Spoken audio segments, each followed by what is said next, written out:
얘기가 됐던 것 같아요. 예, 감사드립니다. 예, 이 시간 계속해서 저희가 계시록 17장을 좀 빠르게 한번 살펴보도록 하겠습니다. 계시록 17장. 이 계시록 17장 1절부터 19장 10절까지 세 가지 환상이 나옵니다. 그래서 이 세 환상은 이일 뒤에라는 말로 이제 앞뒤가 구분이 됩니다. 그래서 첫째 환상은 이제 17장 1절부터 18절에 있는 음녀와 짐승에 관한 환상이고, 그 다음엔 이제 18장 1절이 이일 뒤에 내가 보니, 이렇게 그 환상을 구분 짓고 있어요. 또 둘째 환상은 이제 18장 1절부터 24절까지 있는 이제 바빌론 도시와 그 도시의 파멸에 관한 환상입니다. 또 19장 1절에선 이일 뒤에 내가 들으니, 이렇게 되어 있습니다. 그 다음엔 이제 할렐루야 합창이 이루어지고 어린 양의 혼인식이 일어나는 환상입니다. 그러니까 요것들은 지금 이 요한이 본 것들은 다 환상이에요. 실제로 일어난 것은 아닌데 이제 하나님께서 미리 보여주신 것입니다. 그래서 먼저 음녀와 짐승에 대해서 봤고, 그 다음에는 두 번째 환상은 바빌론이 멸망하는 것을 봤고, 세 번째는 이제 어린 양의 혼인식이 열리는 것을 환상을 통해서 보게 된 것입니다. 예, 1절부터 보시면 17장 1절. 또 7병을 가진 7 천사 중에 하나가 와서 나와 이야기하며 내게 이르되 이리로 오라. 많은 물들 위에 앉은 큰 음녀가 받을 심판을 내가 내게 보여주리라. 그래서 천사가 요한에게 보여준 것은 1절부터 6절이고, 이제 7절부터 18절에는 천사가 그 환상을 해석해 줍니다. 천사가 먼저 요한에게 환상을 보여주고 나선 이제 그 환상을 해석해 주는 거죠. 그래서 계시록은 이렇게 환상을 보여주고 그 환상의 의미를 설명해 주고 있습니다. 따라서 우리는 기록된 말씀대로 믿기만 하면 됩니다. 성경은 다른 해석이 본문에 나와 있지 않은 이상 항상 기록된 그대로 문자적으로 해석하면 됩니다. 그런데 어떤 걸 기록해놓고 그것을 설명해주고 있으면 그 설명대로 믿으면 되는 것이고, 설명이 없으면 기록된 그대로 믿으면 되는 거예요, 문자적으로. 그래서 성경은 상식적으로 해석한다면 충분히 이해할 수 있는 책입니다. 환상도 나오고 하지만 그 환상의 의미를 풀어서 설명해주고 있기 때문에. 예를 들면 이제 요한의 이 17장에 나온 것을 보면 요한이 본 것은 큰 창녀와 음녀였죠. 근데 천사가 뭐라고 설명하냐면 음녀는 큰 도시다, 이렇게 설명하고 있어요, 18절에서. 또 요한이 본 것은 음녀가 앉아있는 많은 물들을 봤어요, 1절에서. 그런데 천사가 그 물들은 사람들이다, 이렇게 15절에서 해석해주고 있죠. 그러니까 물들을 보고 이게 무엇이다 해석할 필요가 없어요. 사람이라고 천사가 설명을 해주고 있잖아요. 또 3절에서 요한이 본 것은 음녀가 짐승 위에 앉아있는 것을 봤는데 8절에 보니까 짐승은 바닥 없는 구덩이에서 올라온 것이다, 이렇게 또 천사가 설명해주고 있고, 또 3절에서 7 머리가 나오죠. 그런데 9절에서는 7 머리는 7 산이라고 설명해주고 있어요, 천사가. 또 10절에서는 이 산은 왕이라고 설명해주고 있습니다. 다르게 해석해야 될 필요가 없다는 거죠. 또 7절에서는 요한이 10뿔을 봤는데 12절에서는 천사가 그 뿔도 왕이다, 10뿔도 10왕이다, 이렇게 설명을 해주고 있습니다. 그래서 만약에 여기서 천사의 설명이 없다면 10뿔을 뿔이라고 해석해야 돼요. 실제로 뿔이라고 해석해야 되는데 천사가 뿔은 왕이라고 설명해주고 있잖아요. 그럼 요한이 본 거는 환상으로 뿔을 봤지만 실제로 그건 뿔이 아니라 왕이라고 해석해야 된다는 거죠. 이게 바른 성경적 문자적 해석입니다. 예, 이렇게 계시록은 스스로 해석하고 있기 때문에 추측하거나 사적인 해석을 할 필요가 없습니다. 사적인 해석은요, 아무리 그럴듯하게 해석한다 할지라도 성경적인 근거가 없는 건 다 사적인 해석입니다. 추측이고. 그러니까 성경은 성경으로 해석해야 되는데 성경을, 다른 성경 관련 구절은 하나도 찾지 않고 그냥 자기 생각을 막 풀어내는 것, 이게 사적인 해석이에요. 본문이 문자적으로 해석되지 않는 부분에서는 항상 의미를 밝혀주고 있어요. 그러니까 상징적으로 성경이 막 기술된 부분에선 항상 그 상징이 의미하는 게 뭔지 이렇게 해석을 해주고 있다는 겁니다. 어떨 땐 예수님이 해주시고 어떤 경우엔 천사가 해주고 있고, 따라서 아무 해석이 없는 부분은 문자적으로 기본적으로 해석을 하면 됩니다. 예, 계시록 12장에 나오는 여인과 17장에 나오는 음녀를 또 비교해 볼만 하죠. 12장에도 한 여자가 나오고 17장에도 한 여자가 나오는데 완전히 다른 성격의 여자입니다. 12장에 나오는 여자는 하나님에 속한 여자였고 17장에 나온 여자는 사탄에게 속했죠. 12장에 속한 여자는 하늘에 속한 것들로 옷 입고 있어요. 해와 별들과 달들로 옷 입고 있죠. 근데 17장에 나온 여자는 땅에 속한 것들, 제물로 옷을 입고 있습니다. 완전히 다르죠. 12장에 나온 여자는 발밑에 달을 두고 있고 17장에 나온 여자는 세상의 왕들을 통치하고 있습니다. 12장에 나온 여자는 용에게 고난을 받고 용은 이 여자와 이 여자의 아기를 핍박하고 광야로 쫓아내고 있죠.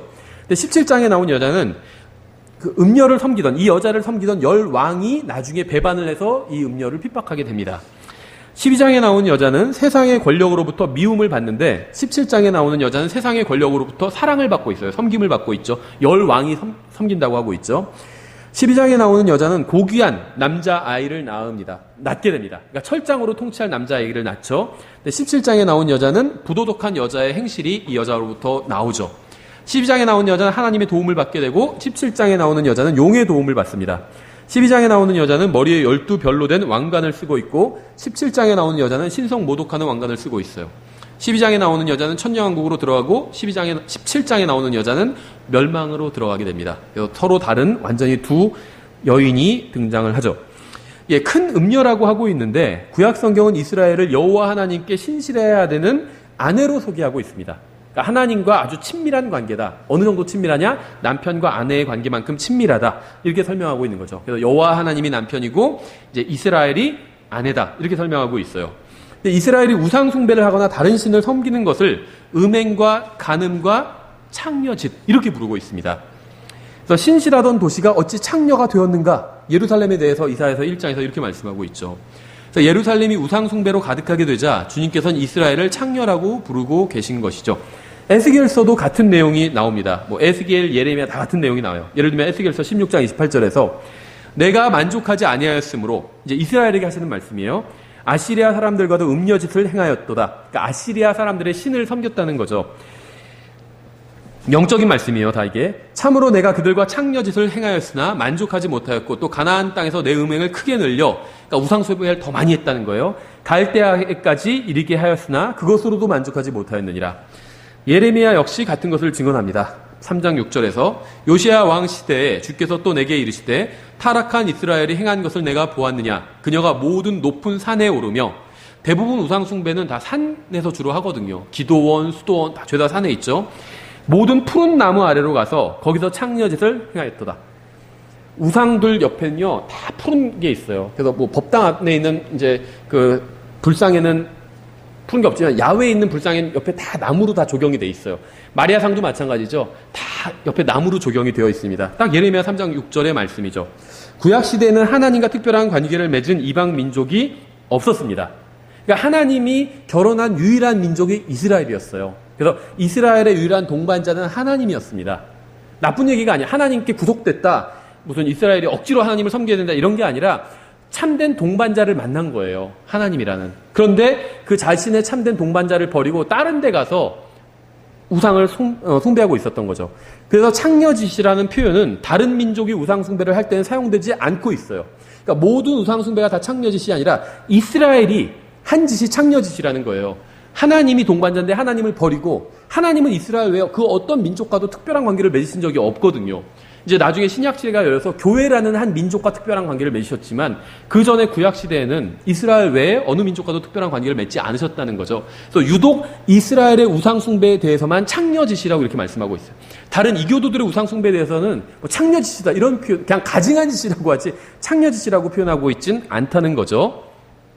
여기서 구약 성경의 용례를 볼 때 계시록 17장의 음녀가 상징하는 것은 하나님의 이름으로 우상 숭배를 하는 대환란 때의 종교가 되겠죠. 계시록 17장의 음녀는 많은 면에서 로마 카톨릭과 유사하지만 동일한 존재는 아닙니다. 그 이유는 이제 여러 가지가 있는데 성경은 이 음녀가 행하는 우상 숭배를 창녀짓 혹은 영적 간음이나 음행이라고 부르고 있죠. 예레미야, 에스겔, 호세아 1장 2절, 계시록 2장. 근데 이 음녀는 이러한 사악한 짓을 행하는 모든 것들의 어미라고 하고 있어요. 그래서 이러한 행위는 로마 카톨릭이 출현하기 전부터 많은 이방 민족들이 실행했습니다. 그러니까 우상 숭배를 로마 카톨릭이 고안한 것은 아니라는 거죠. 로마 카톨릭이 우상 숭배를 엄청나게 하고 있지만 우상 숭배의 시초가 로마 카톨릭은 아니라는 겁니다. 그렇죠. 그래서 로마 카톨릭이 신비의 바벨론을 계승한 것은 맞지만 신비의 바벨론 그 자체는 아니라는 겁니다. 우상 숭배는 전 세계적으로 인류의 출현과 함께 시작된 것이므로 이 음녀를 로마 카톨릭이라고 할 수는 없습니다. 그래서 로마 카톨릭은 신비의 바벨론의 뿌리가 아닌 줄기예요. 그러니까 구약 성경에서도 계시록에서 증언한 것과 같은 내용을 이제 바벨론에 관해서 말씀하고 있습니다. 그러니까 구약 성경은 로마 카톨릭이 나오기 전이죠. 근데 여기서도 이 우상 숭배에 대해서 경고하고 있다는 거예요. 그렇죠? 그러니까 로마는 단 한 번도 바벨론이거나 바벨론을 상징한 적이 없습니다. 우상 숭배 종교는 모두 신비의 바벨론의 딸이지 신비의 바벨론 그 자체는 아니라는 거죠. 그러니까 모든 우상 숭배하는 종교, 자녀들은 다 바벨론의 딸이라는 겁니다. 근데 그 중에서 로마 카톨릭이 가장 두드러진 딸인 거죠. 자녀들 중에서도 두드러진 자녀가 있잖아요. 로마 카톨릭이 그렇다는 거예요. 가장 예를 들면 부모를 많이 닮은 자식이 있죠. 저도 저희 그 사형제 중에선 저는 어렸을 때 그게 그렇게 느끼셨는데 아버지 닮았다는 얘기가 듣기가 싫었었는데 아버지랑 똑같다. 유독 저만한테만 그런 얘기를 많이 했었어요. 근데 자녀들 중에 그런 자녀가 있죠. 로마 카톨릭이 신비의 바벨론의 자식들에선 가장 부모를 많이 닮은 자녀예요. 로마 카톨릭이. 근데 그 자체는 아니라는 거죠. 창세기 10장과 11장에는 신비의 바벨론의 기원이 나와 있습니다. 함의 자손인 니므롯은 하나님의 대문이라는 의미의 이제 바벨론의 창시자예요. 그러니까 바벨론이 하나님의 대문, 하나님께 가는 길, 신들에게 가는 길, 이런 의미가 있다는 거죠. 니므롯은 세미라미스와 결혼해서 바벨론 종교를 창시했습니다.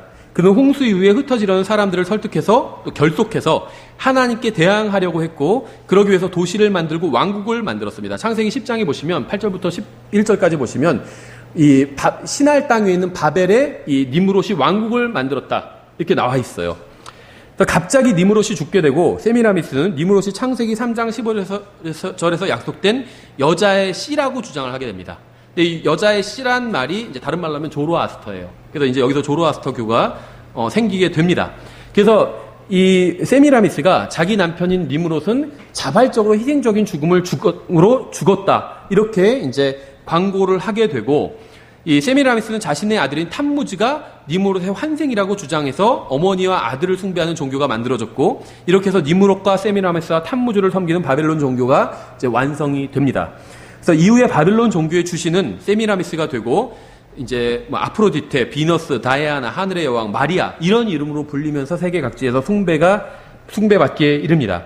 이렇게 우상 숭배는 전 세계적인 영향을 끼치고 이후에 출현하는 모든 종교의 기초를 이루게 돼요. 그래서 아버지와 아들과 성령님으로 이루어진 하나님의 삼위일체를 흉내내서 사탄은 아버지와 어머니와 아들로 이루어진 불경건한 삼위일체를 만들어서 어머니를 통해서 아버지와 아들이 연결되는 여신숭배 종교를 만들었습니다. 백엔잎 송사라고 어머니한테 접근하면 아들이 화가 났을 때 어머니가 살살 풀어줄 수가 있다. 또 그 부인에게 접근하면 남편한테 좀 얘기가 안 통해도 부인만 설득하면 된다. 일종의 이런 것으로 이 어머니가, 그러니까 하나님의 삼일체는 아버지와 아들과 성령님이잖아요. 근데 사탄이 이것을 모방해서 아버지와 어머니와 아들의 종교를 만든 거예요. 그래서 그 중에 핵심은 어머니를 이제 핵심으로 내세운 겁니다. 그래서 이제 여신을 숭배하는 이런 종교가 만들어지게 되고, 이제 이것이 바로 창세기 10장에 나온 바벨론 종교고, 이것을 단지파가 물려받게 되고, 또 단지파뿐만 아니라, 그래서 단지파가 물려받으면서 이스라엘로 이제 들어오게 됩니다. 그리고 나중에는 그 아합 왕 때, 이세벨 때 이것이 완전히 이스라엘의 국교가 돼버립니다. 그렇죠. 예, 그래서 뭐 우리가 지금 주중성경 공부에서 좀 다룬 내용이거든요. 그 이세벨의 그 고향이 어디 있는지를 보면 알 수 있어요. 바벨론과 관련이 있어요. 그래서 바벨론 종교를 섬기던 사람이었다는 거죠, 이세벨은. 바빌론과 메데 페르시아 제국이 멸망할 때까지 사탄의 자리로 사용되다가 계시록 2장 12절부터 13절을 보시면 이제 요한의 때에 소아시아에 있는 버가모로 옮겨지게 됩니다. 그러니까 사탄의 자리는 원래 바벨론에 있었는데 계시록 2장 12절 13절을 보면 이 버가모는 소아시아에 있거든요. 그런데 그 예수님께서 거기는 사탄의 자리가 있는 곳이다, 이렇게 말씀하시는 장면이 나와요. 그래서 사탄의 자리가 바벨론에서 이 버가모로 옮겨지게 된다는 거죠. 그래서 버가모의 왕이자 이제 교황이었던 아탈로스라는 사람은 이제 검색해 보시면 나와요. 실제로 있었던 사람인데, 이 사람이 이제 BC 133년에 사망하게 됩니다. 그러면서 이 사람이 바벨론 종교의 교황직을 이제 로마에 몰려주었습니다. 제가 교황직이라고 표현했는데 로마 카톨릭이 등장하기 전이에요. 근데 이게 이제 영어로는 폰티프인데, 이게 교황은 보통 포비죠, 포. 그런데 이 한국말로는 다른 말로 번역할 적당한 말을 제가 못 찾아서 그냥 교황이라고 이렇게 번역을 했는데, 그 종교의 수장이에요. 그게 교황이죠. 카톨릭의 수장이 교황이죠. 근데 이 바빌론 종교의 수장이 있어요. 폰티프라고. 요게 바로 교황인데, 이게 이제 그 로마로 흘러 들어오게 됩니다. 그래서 에투루리아 사람들이 있는데, 이제 이 사람들이 버가모 지역에 속한 루디아에 살던 사람들인데 나중에 이탈리아로 역사적으로 보면 이동을 하게 됩니다. 그러면서 이 사람들이 이제 이게 지금 요한이 계시록을 기록할 당시에 사탄의 자리가 버가모로 옮겨졌죠. 그래서 예수님께서 거기는 사탄의 자리가 있는 곳이라 이렇게 말씀을 하셨죠.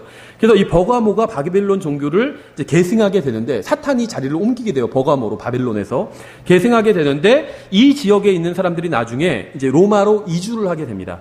그래서 로마 종교가 바빌론 종교를 그대로 계승하게 됩니다. 그래서 로마 종교도 재정이 일치된 종교고 그 로마 종교의 수장이 황제가 이제 그 제국의 수장이면서 종교의 수장이 되잖아요. 그러면서 황제는 신으로 추앙받게 되거든요. 이게 정확히 이제 바벨론 종교예요. 교황의 자리고 어떤 신 혹은 신의 대리인 이런 자리를 차지하게 되는 거죠. 그래서 이제 이 사람들이 그 루디아 지역에 있던 사람들이 이탈리아로 오면서 이제 한 사람을 교황으로 선출해서 신비의 바빌론 종교의 수장으로 삼았는데 이제 후에 로마에서도 이 제도를 그대로 받아들여서 로마 제국과 종교의 수장으로 한 사람을 세우고 이제 교황, 폰티프로 이렇게 임명을 하게 됩니다. 그러니까 로마 교황 체계가 있기 훨씬 전에 바빌론 종교의 이 로마 교황 체계가 있었다는 거죠. 그래서 줄리어스 시저는 BC 74년에 로마 종교, 카톨릭이 아니라 로마 종교, 바빌론 종교를 개성한 그 로마 종교의 교황이 됩니다. 시저가. 그래서 BC 63년에 이제 그는 바빌론 종교의 교황이 되면서 정식으로 바빌론 종교를 계승하게 됩니다. 이렇게 해서 로마 제국은 바빌론 제국을 계승하면서 신비의 바벨론은 로마 제국 안으로 들어오게 됩니다. 로마 카톨릭이 아니라 아직 로마 제국이에요. 로마 제국 안으로 들어오게 되고 이렇게 로마 제국은 바빌론 종교를 AD 376년까지 유지해 오다가 어떤 일이 생기냐 하면 이때는 이미 이제 기독교가 공인된 이후죠. 그래서 그 그라티아누스라는 황제가 있어요. 근데 이 그라티아누스는 진실하게 기독교를 믿는 사람이라고 알려져 있습니다. 그러니까는 콘스탄틴 같은 경우에는 가짜 기독교인이거든요. 전형적인. 그래서 그 제국을 통일하기 위해서 콘스탄틴 때 제국이 로마 제국이 분열됐던 로마 제국이 통일이 되잖아요. 그래서 이 제국을 통일하면서 이제 자기가 꿈을 꿨는데 그 앵크 십자가 동그라미 돼 있고 이렇게 생긴 십자가, 그 십자가가 나타나서 이것으로 뭐 승리하라, 막 이걸 봤다고 하면서 거짓말을 하는 거거든요. 왜냐하면 제국을 그 교회는 특징이 박해하면 박해할수록 사람 수가 늘어나요. 믿는 사람들이 더 신앙이 강해지고 수가 늘어납니다. 그러다 보니까 제국 내에 그동안 AD 300년경까지 계속해서 기독교를 박해했잖아요. 믿는 사람이 너무 많이 늘어난 거예요. 그래서 더 이상 이 수를 무시할 수 없을 정도로 늘어나서 그러니까 통치자는 항상 한 가지 생각을 하고 있어요. 어떻게 하면 이 사람들을 국민들을 잘 화합해서 계속해서 내가 통치를 잘할 수 있을까? 서로 분열하면 통치하기가 힘들잖아요. 그래서 종교를 항상 이념으로 사용하거든요. 우리나라에서도 고려시대는 불교, 조선시대는 유교 이런 종교를 항상 사용해서 통치 수단으로 활용을 했죠. 예, 그래서 이 콘스탄틴도 그 생각을 하게 됩니다. 그래서 이교도 제국의 반은 이교도고 반은 기독교인이 돼버렸어요. 그래서 이걸 잘 화합하기 위해서 아이디어를 내는데 껍데기는 기독교 껍데기를 쓰면서 알맹이는 이교도 알맹이를 가지고 오는 거예요. 그래서 이 종교 통합을 이루게 됩니다. 그러면서 그 알맹이가 바로 근데 바빌론 종교였던 거죠. 그 껍데기는 기독교 껍데기를 가져온 거예요. 그래서 이제 종교 통합을 이루게 됐는데 그 나중에 황제가 된 이 그라티아누스라는 사람은 이제 진실하게 기독교 신앙을 받아들인 사람입니다. 이 바빌론 신앙이 아니라. 그래서 이때 이제 그 로마 황제가 이 로마 종교, 이제 로마 종교가 기독교로 개종을 껍데기를 바꿔버렸죠. 그래서 이 로마 종교의 그러니까 껍데기는 기독교 카톨릭이 되었지만 알맹이는 바빌론 종교예요. 그래서 이것의 수장을 맡고 있다가 이 그라티아누스가 이제 거절을 하게 됩니다. 이것을 그러면서 이 근데 이제 이거를 다 개혁할 수는 없어요. 이 황제가 너무나도 많은 사람들이 벌써 바벨론 종교에 매여 있기 때문에 그래서 이 바벨론 종교의 수장 자리를 이 사람은 그리스도인으로서 거부를 하게 되고 이 자리를 이제 다른 사람이 맡게 됩니다. 그래서 이때 이제 로마 교회의 감독이었던 다마스쿠스라는 사람이 바벨론 종교의 교황 자리에 오르게 됩니다. 그래서 로마 황제가 이제 그 최고 수장 자리에 있다가 종교의 최고 수장 자리, 바벨론 종교의 수장 자리에 있다가 이제 이때 들어서 이제 바벨론 종교의 수장 자리를 로마 교회의 감독이 정식으로 맡기 시작했습니다. 그래서 이 사람은 바벨론 종교의 이스라엘 본산인 갈멜산의 수도승들에 의해서 로마 교회의 주교로 세워진 사람이었어요. 갈멜산 하면 엘리야가 쌓은 곳이죠. 근데 이 갈멜산이 바벨론 종교의 일종의 본산이라고 보시면 됩니다. 그래서 바알 선지자들의 어떤 그 홈그라운드예요. 근데 여기서 선출된 사람이 바로 이 다마스쿠스라는 로마 주교였습니다. 그래서 이 사람이 이제 황제가 자기가 바벨론 종교 수장 자리를 못 맡겠다 나오니까 이제 이 사람이 추대가 돼서 이제 맡게 됩니다. 그래서 이렇게 해서 AD 378년에 바벨론 종교의 수장은 로마 교회의 정식 수장이 되었습니다. 그래서 콘스탄틴이 기독교인으로 위장했을 때 고대 바벨론 종교는 교회의 껍데기를 덮어쓰게 됩니다. 그래서 이교도 신전들은 기독교 교회가 되었고, 이교도 신들은 성인들이 되었고, 이교도 축제는 기독교 명절이 되었고, 이교도 관습은 기독교 문화가 되었어요. 그래서 탐무주를 위해서 40일간 애국하는 기간은 부활절 고난주간이 되어버렸습니다. 성경 어디서 부활절 고난주간 그런 거 지키라는 게 어디 있어요? 갈라디아서 오히려 너희가 날과 달과 뭐 해와 절기를 지키니 헛되다고 얘기하고 있잖아요. 경고하고 있어요, 사도 바울은. 그러니까 처녀 마리아는 하늘의 여왕이 되었어요, 이때. 그래서 이렇게 조금씩 바벨론 종교는 기독교 안으로 침투했습니다. 그래서 바벨론 종교의 일부인 연옥, 또 성수, 촛불, 고해성사, 크리스마스, 이스터 이런 것들은 모두 로마 천주교의 신앙이 되어버렸습니다. 그래서 이렇게 해서 로마 카톨릭은 신비의 바벨론 종교를 완벽하게 이제 계승하게 됩니다. 하지만 분명한 점은 로마는 열매일 뿐이지 뿌리는 아니라는 거예요. 신비의 바벨론 그 자체는 아니라는 겁니다. 신비의 바벨론을 계승했을 뿐이지. 로마 카톨릭 이전에도 바벨론 종교를 계승한 종교들이 많이 있었습니다. 로마 카톨릭은 그래서 바벨론의 그 신비의 바벨론 자체는 될 수 없다는 거예요. 구약 성경에 나온 렘판과 몰록을 섬기는 종교나 시돈인들과 모압인들이 섬기던 밀콤을 섬기는 종교 모두 바벨론 종교의 가지들입니다. 그래서 이러한 종교들은 모두 로마 카톨릭 이전에 존재했지만 바벨론 종교의 가지들이기 때문에 로마 카톨릭과 유사한 모습을 하고 있었어요. 단지파의 종교, 우리가 지난번에 봤었죠. 로마 카톨릭과 너무 유사한 모습을 하고 있잖아요. 바벨론 종교의 가지이기 때문이에요. 따라서 로마 카톨릭은 바벨론 종교의 추종자이지 그 창시자는 아니라는 거죠. 계시록 17장의 음녀는 예수님을 믿는 성도들과 순교자들의 피에 취했다고 합니다. 근데 로마 카톨릭은 수많은 그리스도인들을 살해했죠. 중세 1000년 동안 6천만 명을 살해했어요, 그리스도인들을. 하지만 로마 카톨릭만 그리스도인들을 살해한 것은 아닙니다. 로마 카톨릭 이전에 바벨론 종교를 계승한 로마 제국도 그리스도인들을 300년 동안 무수히 살해했죠. 역시 바벨론 종교로 변질된 유대교가 바벨론 종교로 변질되었어요. 바알 신앙이 이세벨 때 들어오면서, 전국적으로 들어오면서. 그래서 이 유대교가 바벨론 종교가 되어버렸습니다. 근데 이 바벨론 종교도 그리스도인들을 엄청나게 박해했죠. 사도행전에 보면 그 내용이 나오잖아요. 유대교가요, 그냥 괜히 기독교인들을 박해한 게 아니에요. 이미 바벨론 종교화 되었기 때문에 그리스도인들을 박해한 겁니다. 그뿐만 아니라 이슬람, 바벨론 종교예요. 그래서 기독교인들, 그리스도인 박해하는 것이고, 개신교도 마찬가지. 전 지금 모든 개신교가 다 그렇다 싸잡아서 이야기하는 게 아닙니다. 개신교 중에서 바벨론 종교의 특징을 가지고 있는 종교들이 있어요. 교회들이 있어요. 이런 개신교들마저도 그리스도인들을 무수히 살해했습니다. 유럽에서요, 로마 카톨릭만 그리스도인들을 살해한 것이 아니라 개신교인들도 그리스도인들을 살해했어요. 또 개신교인들은 유럽에서 로마 카톨릭과 대적하고 있었죠. 그래서 메이플라워를 타고 미국으로 자유를 찾아서 왔잖아요. 미국에 와서 무슨 짓을 했는 줄 아세요? 유럽에서 로마 카톨릭이 하던 짓과 정확히 똑같은 짓을 했어요. 마녀 재판하고 그리스도인들을 살해를 했습니다. 똑같이 살해했어요. 그래서 그리스도인들이 계속해서 다시 거기서 서부로 나아가게 되는 거죠. 따라서 로마 카톨릭은 계시록 17장의 음녀가 아니라 다른 종교들과 마찬가지로 이 음녀의 딸일 뿐입니다. 딸인데 아주 큰 딸인 거죠. 예, 2절부터 5절에 땅의 왕들이 그녀와 음행하였고 땅에 거주하는 자들도 그녀의 음행의 포도주에 취하게 되었도다 하고 이처럼 영원에서 나를 광야로 데리고 가니라. 내가 보니 한 여자가 신성 모독하는 이름들로 가득하고 7머리와 10뿔을 가진 주홍색 짐승 위에 앉아 있더라. 그 여자는 자주색 옷과 주홍색 옷을 차려입었고 금과 보석들과 진주들로 꾸몄으며 가증한 것들과 자기의 음행으로 인해 더러운 것으로 가득한 금관을 손에 가졌더라. 그녀의 이마에 한 이름이 기록되어 있었는데 신비라 큰 바벨론이라 땅의 창녀들과 가증한 것들의 어미라 하였더라. 저희가 이제 지난 주중 성경 공부 시간에 그 창녀들의 어미란 제목으로 이 음녀에 대해서 자세히 살펴봤습니다. 그래서 여기서는 좀 빠르게 지나가도록 하겠습니다. 성경은 이 음녀가 땅의 창녀들과 가증한 것들의 어미라고 말씀하고 있어요. 어미라는 말은 반드시 자식들이 있다는 거죠. 자식이 없는데 어미라고 부르지는 않거든요. 자식이 있다는 말이에요. 에스겔서 16장 44절에도 나오죠. 보라, 속담을 사용하는 자마다 너에 대해 이 속담을 사용하여 이르기를 어머니가 그러하면 그녀의 딸도 그러하다 하리라. 음녀 바벨론과 똑같은 특징을 가지고 있습니다. 이 바벨론 종교 계열의 종교들의 특징은 6절 다시 계시록으로 돌아와서 또 내가 보매 그 여자가 성도들의 피와 예수님의 순교자들의 피에 취하였으므로 내가 그녀를 보고 크게 놀라며 이상히 여기니 그 천사가 내게 이르되 내가 어찌하여 놀라느냐 내가 그 여자의 신비와 그녀를 나르는 짐승 곧 7머리와 10뿔을 가진 짐승의 신비를 내게 말하여 주리라. 내가 본 그 짐승은 전에 있었다가 지금은 없으나 앞으로 바닥 없는 구덩이에서 올라와 멸망으로 들어갈 자니라.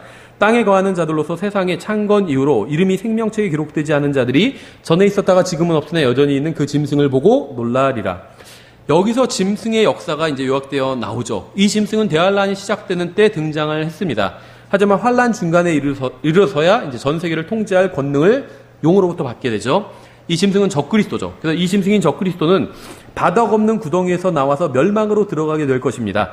그래서 그리스도께서 재림하시면 이 짐승은 불호수에 던져지게 됩니다. 9절에 여기에 지혜 있는 생각이 있으니 그 7머리는 그 여자가 앉은 7산이라. 많은 근본주의 주석가들이 이 구절을 들어서 계시록 17장의 음녀가 로마 카톨릭이라고 주장합니다. 하지만 여러 가지 이유로 이 구절은 로마 카톨릭에 대한 설명이 절대 아닙니다. 왜 이렇게 생각하냐면 이제 이 음녀가 도시라고 그랬잖아요. 근데 로마 바티칸은 하나의 도시를 이루고 있잖아요. 그래서 로마가 7 언덕 위에 세워진 도시이기 때문에 이 여기서 말하는 바로 이 음녀가 바로 로마 카톨릭이다. 이런 주장을 하는데 설명을 보면 차이가 있어요. 본문의 7산이 도시의 정체를 폭로하는 증거라고 말씀하고 있지 않죠. 첫 번째는. 그리고 로마는 7산이 아닌 10개의 언덕 위에 세워졌습니다. 그래서 주석가들의 글을 보면 7 언덕을 꼽는 게 다 달라요. 왜 다르냐 하면 사실 언덕이 7개만 있는 게 아니라 로마에는 언덕이 10개 있습니다. 이게 첫 번째 차이고, 두 번째는 언덕이에요. 산이 아니라. 근데 성경에서는 지금 7산이라고 했잖아요. 산과 언덕은 다르죠. 이 로마에 있는 10개의 언덕 중에 가장 그 높은 언덕이 저도 이거 네이버에서 알려준 거예요. 그 자니쿨러라는 언덕이래요. 근데 이 자니쿨러라는 언덕의 높이가 얼마나 인지 아세요? 84m예요. 84m. 그 나머지 9개의 언덕들도 46m에서 76m 사이입니다. 이건 산도 아니에요. 그렇죠? 근데 성경에서는 산 위에 있다고 했잖아요. 근데 40m짜리, 70m짜리가 무슨 산이에요? 언덕이죠, 말 그대로. 그러니까 사실이 아니라는 겁니다. 그러니까 여자가, 이게 왜 근데 이런 얘기가 지금 많이 전파돼요. 킹제임스 성경 진영에도 많이 전파돼 있어요. 로마가 바로 그 음녀다. 이렇게 얘기하는 게. 왜냐하면 누구 하나가 처음에 이런 얘기를 썼는데 이 언덕 위에 있기 때문에 이게 산이고 언덕은 산이고 하면서 막 설명하면서 썼는데 이걸 아는 사람들이 검증도 안 해보고 막 베낀 거예요. 그래서 이런 잘못된 이야기가 전파된 겁니다. 여자가 앉은 산들은 3절에 의하면 도시가 아닌 짐승입니다. 그렇죠. 7산들은 7머리로 불리고 있어요.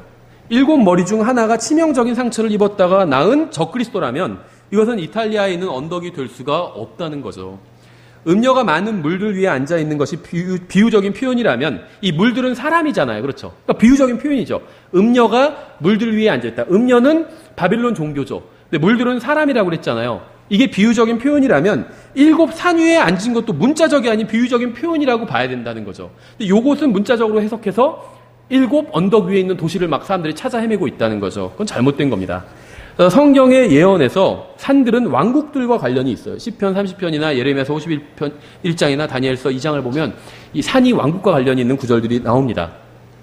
만약에 9절에서 나온 7산이 10절에 나온 7 왕들과 동일인들이라면 역사적으로 추적해 볼 수가 있겠죠. 계시록이 시작되는 시점에서 5 왕국은 이미 망했는데 이집트, 바벨론, 아시리아, 페르시아, 그리스가 성경에 나온 5 왕국이죠. 이미 망했고 로마 제국은 계시록이 기록되는 시점에서 현재 진행형이죠. 그리고 7번째 왕국인 적그리스도의 왕국은 아직 오지 않았습니다. 그렇죠. 그러니까 성경의 계시록의 설명과 맞아떨어진다는 거죠.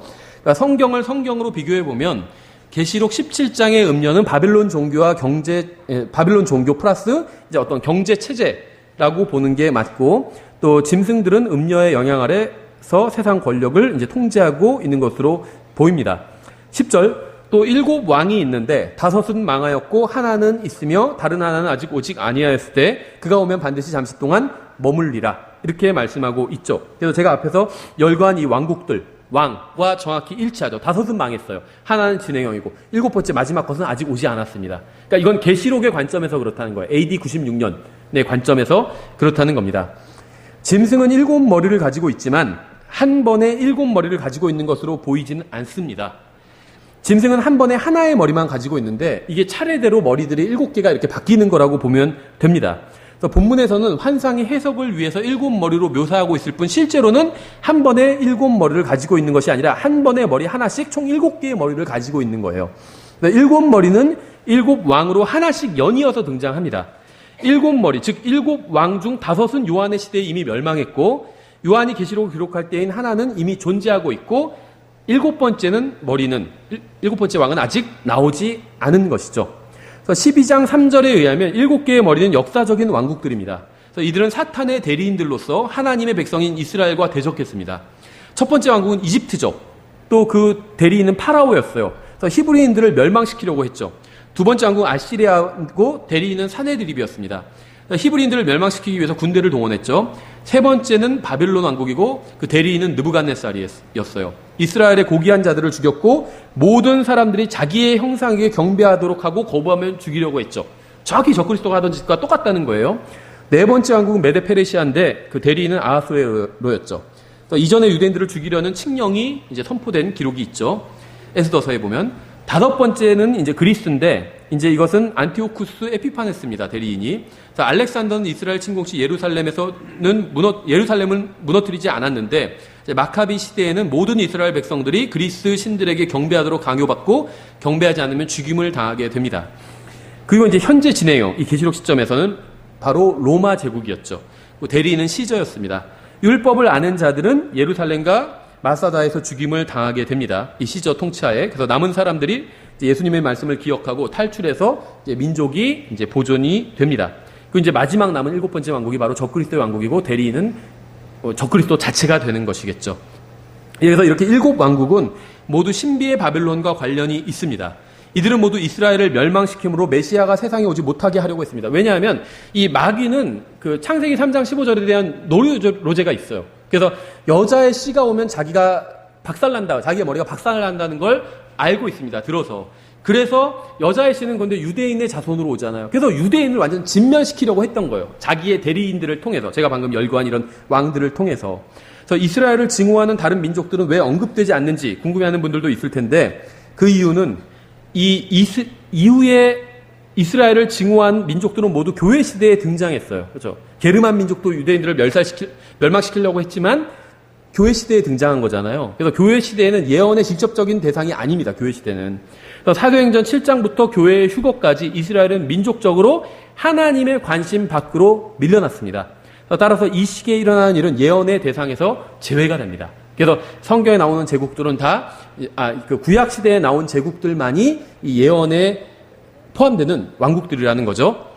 11절. 전에 있었다가 지금은 없는 그 짐승은 곧 8째며 그 7에 속한 자라. 그가 멸망으로 들어가느니라. 7번째 왕이 죽임을 당하지만 다시 살아나게 되기 때문에 그는 7에 속했지만 8번째 왕이 됩니다. 12절.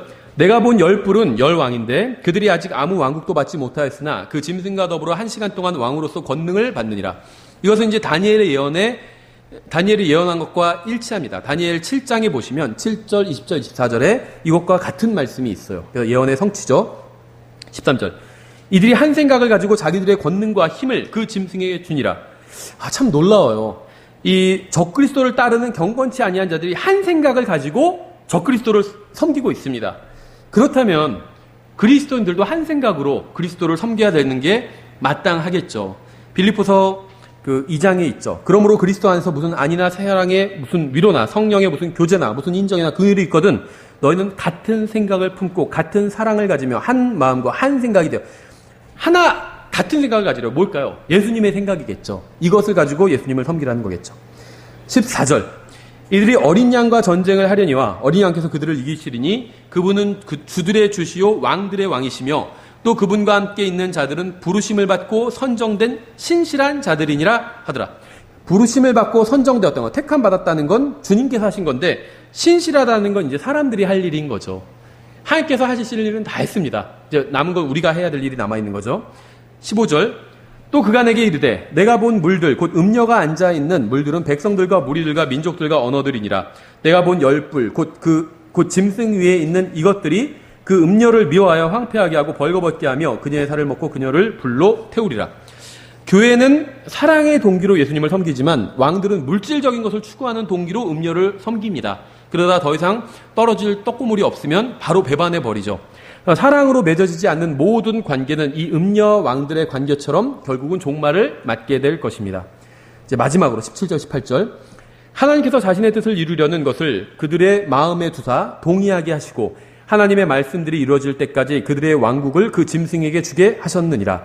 또 내가 본 그 여자는 땅의 왕들 위에 군림하는 저 큰 도신이라 하더라. 이 세상에서 일어나는 모든 일들은 결국 하나님께서 자신의 뜻을 이루시기 위해서 허락하신 것들이에요. 그러니까 큰 일이든 내 주변에서 일어나던 작은 것들이든 하나님께서 자신의 뜻을 이루시기 위해서 허락하신 일들이라는 거죠. 이 세상에서 일어나는 사악한 일들과 대환란 때 일어나는 적그리스도의 사악한 일들에도 불구하고 하나님께서는 자신의 뜻하신 대로, 자신의 계획하신 대로 그대로 이루실 것입니다. 주님께서는 인간의 진노, 심지어 짐승의 진노조차도 결국에는 주님의 찬양하는 것으로 바꾸실 거예요. 모든 것을 다 사용하셔서 자신의 뜻을 이루실 겁니다. 그래서 우리가 이 세상에서 일어나는 악한 일들로 인해서 불안할 필요가 전혀 없다는 겁니다. 시편 76편 10절 이렇게 되어 있죠. 확실히 사람의 진노가 주를 찬양할 것이요 그 진노의 남은 부분은 주께서 억제하시리라. 이렇게 말씀하고 있어요. 이것도 이제 대환란과 사실 관련된 말씀이죠. 예, 저희가 기도하고 찬양하고 마치겠습니다. 기도하겠습니다. 하나님 아버지, 저희가 그 큰 음녀 바벨론에 대해서 살펴봤습니다. 주님을 지금 구원자로 믿지 않는 많은 사람들이 대환란이 교회가 들림받고 대환란이 시작되고 나면 이 음녀 바벨론에게 속하게 된다는 것을 알고 있습니다. 주님, 저희가 정말 주님께서 주신 명령대로 열심히 복음을 전해서 한 사람이라도 이 음녀로부터 빠져나올 수 있도록 주님의 진리를 증언할 수 있도록 또 저희들에게 힘을 공급해 주시기 원합니다. 지금 또한 저희가 일주일 동안 나가서 이 세상에서 사는 동안 항상 주님의 말씀을 기억하고 또 주님과 함께 친밀한 교제를 나누고 주님과 동행하고 주님의 말씀대로 살 수 있도록 저희들을 붙들어 주시기 원합니다. 예수님의 이름으로 기도드렸습니다. 아멘. 예, 찬송가 480장 찬양 드리고 마치겠습니다.